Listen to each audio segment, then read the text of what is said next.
Things are bright. Things are Alpha 4. Gorgeous looking suns are with us. How gorgeous does that look? We've also got pretty planets. Well, we had those before. But now we've got lens flare, distant stars, suns, and pretty awesome looking asteroid fields. A bit more depth and shadow to them now. Okay, so should we get the boring stuff out of the way first? What have we got new? Let's start working through because we've got a lot of stuff. The menus, they're got fancy little clicky noises now, so noise feedback, but the big difference is now we've got some big improvements in the control settings. The usual stuff's there, you know, most of this will be familiar to previous alpha users, but notice we've now got your to roll mode it's been renamed to your to roll mode. That was your into roll, but we've now got a button below it where you can turn that off. You can turn off the yaw roll and have it just purely yawing. Not quite what I would have liked, to be honest. It'd been better to have had it a disable yaw on roll mode. I think would have been better, but no, never mind.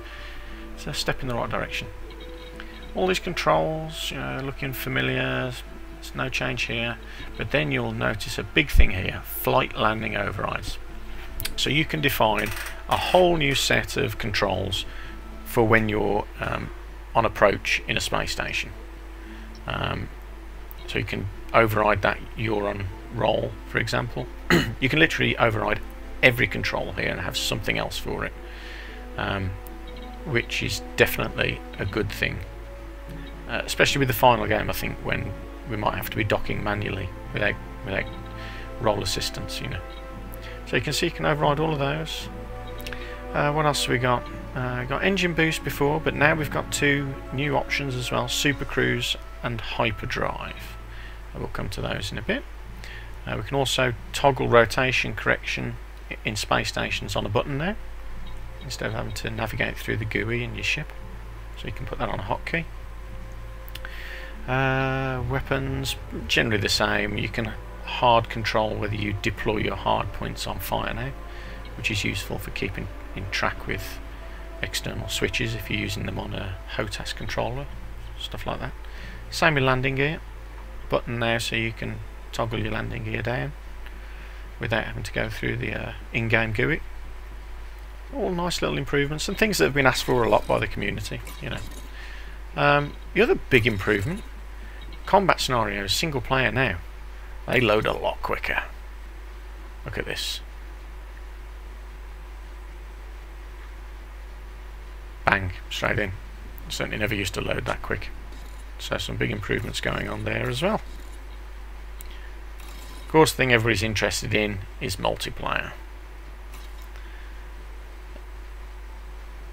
Notice it's actually quicker to get in now as well. I'm purposely not going to cut this down, but bang, you can see straight in.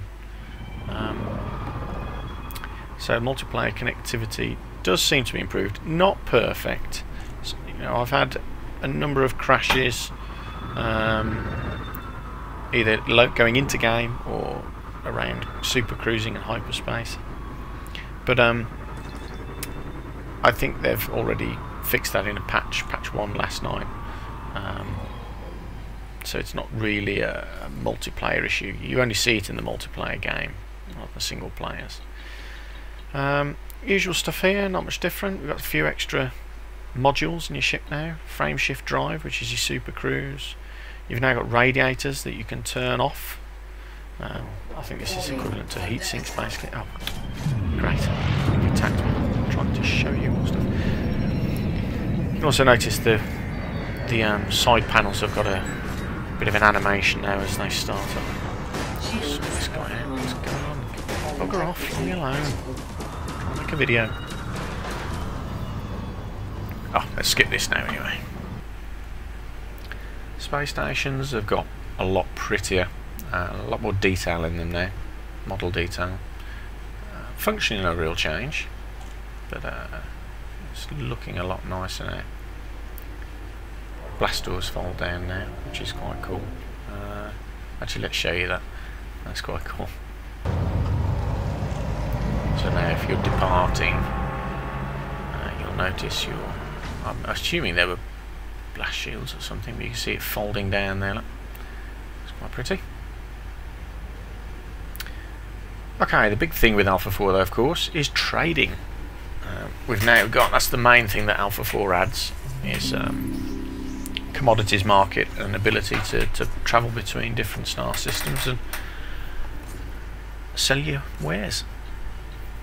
Commodities market, access through the menu here, and it's fairly straightforward to use. The goods listed,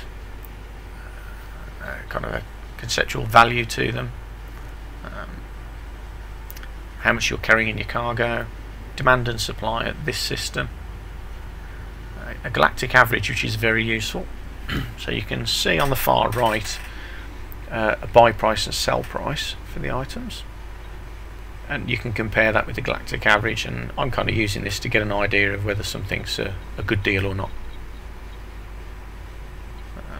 At the moment in a Sidewinder you've only got 4 units of cargo space, so you're not going to make $1 million at the moment, but you choose an item and then you can shift left and right to buy or sell and complete your transactions that way.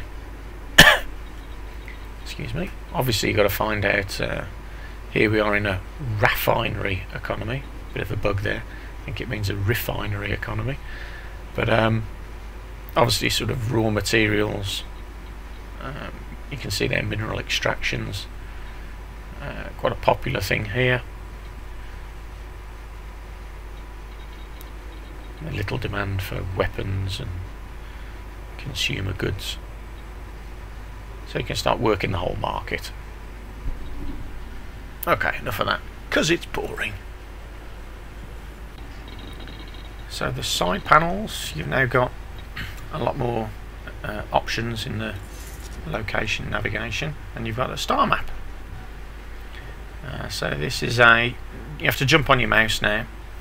This is all controlled with a mouse, but you can pan round, hold the right mouse button and move up and down through space, and navigate this kind of 3D representation of the star system. The sphere is our range, it's where we're limited to in Alpha 4, but you can still search for other systems, and you see there's Sol down here. They'll be rushing to try and get there, I would imagine. So the details there, but can't get there at the moment. We'll jump back to where we are, and then you can highlight a destination system right there, and that sets it as your target for hyperspace. Bootis. You get all the details of their economy, allegiance. You can flick to a kind of graphical representation of details on the star system, so you can see here their allegiance by colour. So this is a federal system, and you can change that to population. It's got government and economy, so you can help plan your route across space a bit easier. See that? And there's some options here to just graphical stuff really. Take the grid out, nav markers. One interesting one is the trade routes, and we can see one here actually. There we go. See that grey line in the background? That's a trade route which we can hide if we wanted to. We can't actually reach a trade route yet, but I'm guessing there will be a great value in knowing those. But of course what we're all interested in is hyperspace, supercruise. So let's launch and go and show you a hyperspace jump, if I ever get my exit request approved. Hello, let me take off please. Ship released. Okay. Engines engaged. So off we go.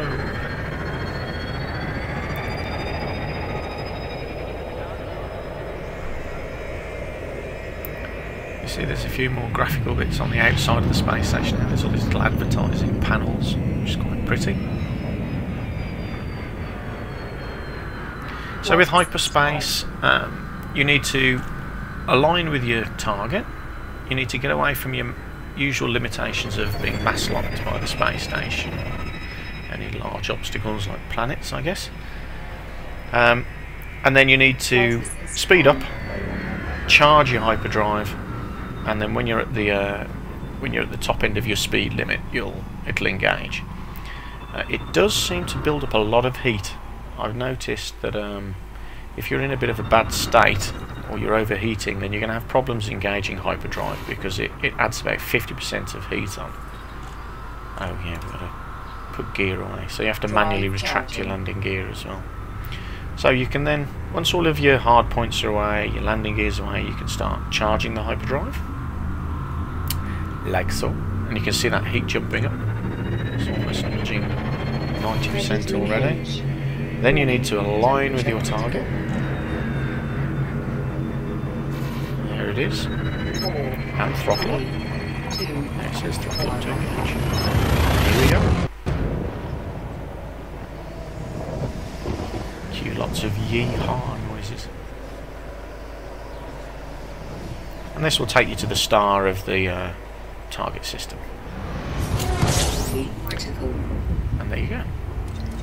And it does look very pretty. I just got memories of an old white blurry edged circle from the old Elite. It's how things have moved on. So we can navigate the local system here and choose where we want to go. So we'll find a dock. Now when you come out of hyperspace, you're left in supercruise for faster sort of travel. You'll notice you get too close to a large object like the sun and it drops you out of it. So let me just we'll stop this here and we'll show you supercruise somewhere else. Okay, so supercruise, we'll do it somewhere else here. It looks a bit like hyperspace, but it's not. It's a faster than light sort of in-system travel, or frame shift as it's called here. Got the same constraints. We have to pack away all of your landing gear and weapons. Then you can charge your frame shift driver. You get a countdown, accelerate, and then you go into this kind of strange sound mode where you've got lines showing you moving a lot faster than normal. Your throttle still works, but you're now kind of faster than light travel, I guess. You can see what speed are we doing. Well, the speed's ramping up. Here's another beautiful port of Alpha 4. Asteroid belts. In fact, let's with supercruise you can still navigate, so you can still turn. So unlike hyperspace, you've got no control. In supercruise, you can still navigate. The lateral thrusters don't do anything, but you can still roll your pitch. But let's see if we can get a bit closer to these asteroids. It looks like it's just some graphical sprite at the moment, but actually when you get close to it you realise no, they're actually little asteroids. I'm going to smash into them. You see the proximity alarms going off. So in supercruise you set a target just like normal, and you can see it up ahead there. There we go, you can see asteroids up above us. We're heading off to this extraction site. And when you get within a distance, you can drop out of supercruise. You certainly wouldn't want to fly the distance yourself manually. Well, not manually, you know what I mean. Normal thrust. So when we get within kind of 100 kilometres probably, something like that, it'll give you a there we go, safe disengage, ready, click your button and drop out when you're close. That'll do us.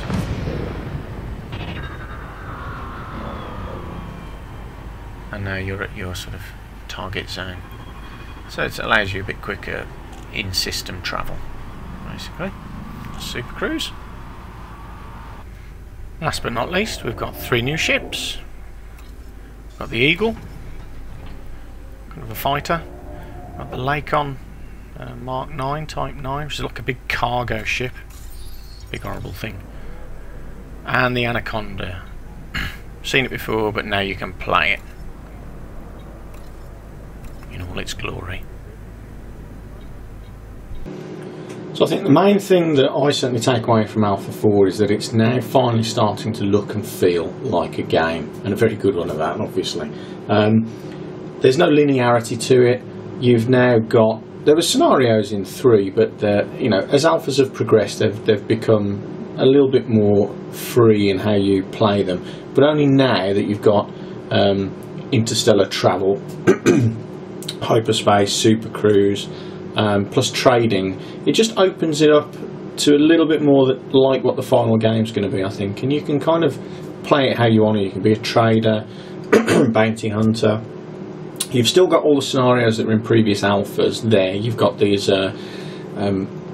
unknown signals that show up on your scanner that you can go and travel to, and it might be pirates that are waiting to lynch you, or it might be another craft that's in distress that you can help out. And there's combat zones and all that kind of stuff, and the asteroid fields. So it's Alpha 3 with those extra layers that we've just talked about and added onto it. And then they've also, I'm glad to see that they've taken some time to do some little tweaks to the graphics, you know, that you've just seen. The lens flare, the suns just look awesome. So it's really starting to show promise now, and I think it is just at the right level that it needs to be. Obviously what you're seeing here is mooted to be premium beta in 2 weeks, so this is what the premium beta is, as we'll probably be getting, plus any, you know, critical patches that get applied to it between now and then. And I think it's at the right level for that. There's still bugs in it, but it's certainly playable as a game now. So yeah, there you go. Next video, we're going to take a look at, in a bit more detail, of the new ships that Alpha 4 offers. So maybe watch that next, and I will see you in a bit. Later, Commanders.